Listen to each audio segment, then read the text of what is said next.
एक समचतुर्भुज के विकर्ण का अनुपात 3:4 है और परिमाप 100 सेंटीमीटर है, तो समचतुर्भुज का क्षेत्रफल निकालिए। आप लोग जानते हो कि समचतुर्भुज का क्षेत्रफल बराबर जो होता है 1/2 समचतुर्भुज का क्षेत्रफल और 1/2 गुने विकर्णों का गुणनफल यानी d1 गुने d2 होता है। समचतुर्भुज का क्षेत्रफल और 1/2 गुने विकर्णों का गुणनफल, हम विकर्ण को एक विकर्ण को d1 माने, दूसरे विकर्ण को d2 माने, तो d1 गुने d2 होता है। अब यहाँ पर आपका दिया हुआ है समचतुर्भुज के विकर्णों का अनुपात 3:4 है और कहता है परिमाप 100 सेंटीमीटर है। तो समचतुर्भुज का परिमाप 100 सेंटीमीटर, समचतुर्भुज का जो कॉन्सेप्ट होता है वो वर्ग के कॉन्सेप्ट के समान होता है। समचतुर्भुज का जो कॉन्सेप्ट होगा वो वर्ग के कॉन्सेप्ट के समान होगा, यानी आपको वर्ग का कॉन्सेप्ट याद होना चाहिए। तो आप वर्ग का परिमाप पढ़ के आए होंगे। वर्ग का परिमाप क्या होता है? 4 गुने भुजा।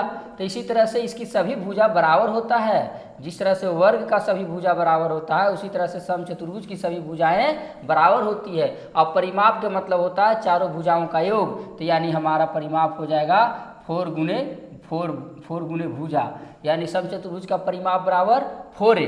परिमाप बराबर क्या हो जाएगा? 4a। अब 4a बराबर आपका दिया हुआ है कितना? 100। तो इसीलिए आपका a बराबर कितना निकल गया? यानी 25। यानी सभी भुजाएं आपका हो गया 25-25। कितना? 25-25 सेंटीमीटर हो गया सब भुजा आपका। अब आपका भुजा निकल करके आ गया 25-25 सेंटीमीटर। अब हमारा निकालना है क्या चीज? विकर्ण। जब तक विकर्ण नहीं निकलेगा तब तक समचतुर्भुज का क्षेत्रफल यहाँ से नहीं निकल पाएगा। तो आप जानिए समचतुर्भुज का विकर्णों का कॉन्सेप्ट। ये समचतुर्भुज का जो विकर्ण होता है वो एक दूसरे को समकोण पर समद्विभाजित करता है। समचतुर्भुज का विकर्ण एक दूसरे को समकोण पर समद्विभाजित करता है, यानी समद्विभाजित के मतलब हुआ समान रूप से बांटता है।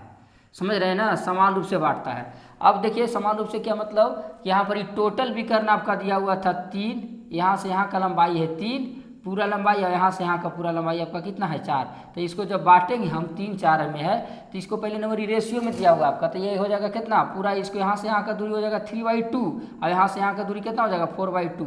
समचतुर्भुज के जो विकर्ण होता है एक दूसरे को समकोण पर समद्विभाजित करता है। इसका मतलब हुआ कि समकोण पर यहाँ के सामने के भुजा क्या कहलाएगा? कर्ण।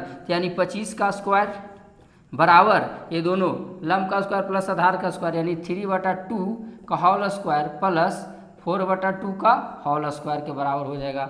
अब सुन लीजिए जरा सा, ये रेशियो में दिया हुआ है तो हम इसको क्या कर देते हैं? 3/4 लिखा हुआ है तो 3/4 को ये रेशियो को जब तोड़ेंगे तो 3x या क्या हो जाएगा? 4x। तो इसका मतलब 3x यहाँ पर क्या हो जाएगा? 4x।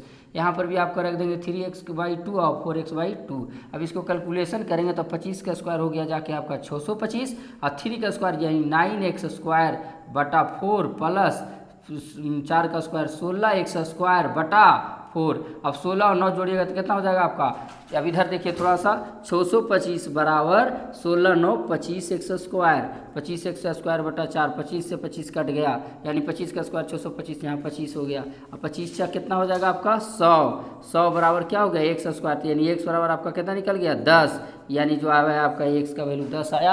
अब आप समचतुर्भुज का भुजा निकालिएगा, यानी कि समचतुर्भुज का जब विकर्ण निकालने जाइएगा तो x के जगह पर 10 रखिएगा तो 10 तिया कितना हो जाएगा? 30 और यहाँ पर 10 चका 40 हो जाएगा। यानी आपको विकर्ण पता चल गया कि 1/2 गुने विकर्ण, यानी एगो 30 है दूसरा कितना है? 40। यहाँ से निकला 4 हैं के 40 और 10 तिया 30। यानी अब यहाँ काट दीजिएगा तो कितना हो जाएगा आपका? 15।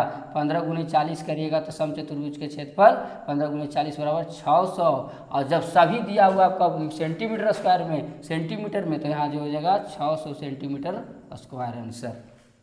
आपको मेन रूप से इसमें याद करने का बात हुआ कि समचतुर्भुज का विकर्ण एक दूसरे को समकोण पर समद्विभाजित करता है। और हमने यहाँ पर जो कॉन्सेप्ट लगाया है कि समचतुर्भुज के सामने का भुजा यानी कि समकोण के सामने कर्ण स्क्वायर बराबर लंब स्क्वायर प्लस आधार स्क्वायर। x का वैल्यू यहाँ से निकल गया आपका, x बराबर 10 आया, फिर यहाँ से रख दिए तो आपका विकर्ण निकल गया, विकर्ण के बराबर यहाँ कर दिए। चलो